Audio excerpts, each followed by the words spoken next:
Je voudrais qu'on soit plus pragmatique, M. Charles Blé Goudé. Aujourd'hui, c'est vrai que l'économie ivoirienne, depuis 62 ans d'ailleurs, est arrimée à l'agriculture, au binôme café-cacao. Et depuis des années, tous les pouvoirs qui sont succédés ont dit qu'il fallait qu'on aille à la transformation structurelle de notre économie. Ça, c'est le discours qu'on attend depuis longtemps. Mais aujourd'hui, on reste encore toujours arrimé à cette production agricole, qui, elle, dépend des spéculations internationales. Donc, ça fait qu'on est dépendant de l'extérieur. Vous, Charles Blé Goudé, de façon pratique et pragmatique, qu'est-ce que vous voulez donner comme solution pour qu'on sorte de cette dépendance? Monsieur Élysée, j'ai d'abord parlé, on parlait de ce que nous consommions. Il faut revenir parce que ce n'est pas un petit sujet. La Côte d'Ivoire a une bonne pluviométrie. La Côte d'Ivoire a un sol riche. Moi, je fais l'école primaire au nord. Le riz pousse du nord au sud de la Côte d'Ivoire. Nous avons une superficie de près de 100 000 hectares de bas-fonds, identifiés par l'État ivoirien. Il y a près de 200 300 000 hectares qui ne sont pas encore totalement identifiés, mais qui sont là. La question, nous avons une terre riche, fertile, nous avons des bras valides. Pourquoi nous sommes obligés d'importer du riz d'ailleurs ou de la Chine? On attend donc la solution de M. Blé Goudé. C'est un manque de volonté politique. Nous importons le riz pour 400 milliards par an. C'est ça. Nous importons le riz pour 400 milliards par an. Commençons d'abord à réduire notre importation pour prendre ne serait-ce même que la moitié des 400 milliards pour l'investir dans la production locale.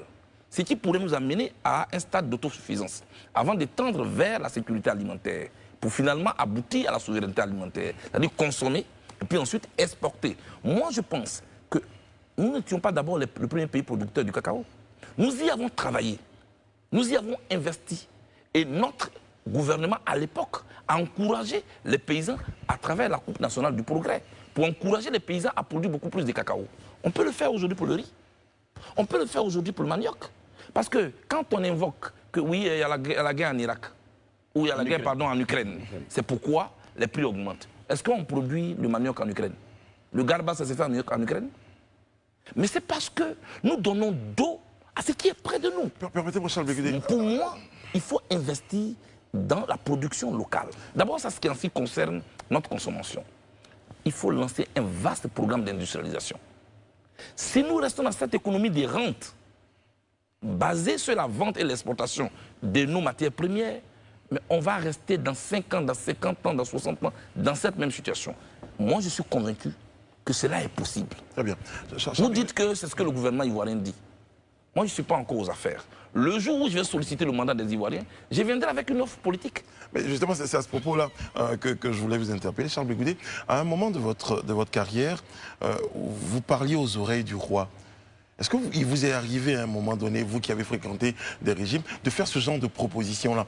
Aujourd'hui, est-ce que vous avez l'impression que ces propositions ne sont pas connues des personnes qui dirigent le pays en ce moment? En vrai, qu'est-ce qui bloque selon vous? Moi, je parle de moi, ce que je vais faire. Je ne suis pas le conseiller politique ou le conseiller économique des dirigeants actuels. Moi, je suis un opposant. Mais vous faites des propositions. Vous souhaitez que la Côte d'Ivoire aille de l'avant. De ce qu'on entend, c'est j'ai des propositions, mais j'attends d'être au pouvoir pour sauver les Ivoiriens qui souffrent. Mais tout à l'heure, M. Alain Toussaint a dit que quand je rencontre le président Ouattara, quand vous allez le rencontrer, c'est là que je lui fais des propositions. Si je suis sollicité, je peux apporter mon expertise et ma vision.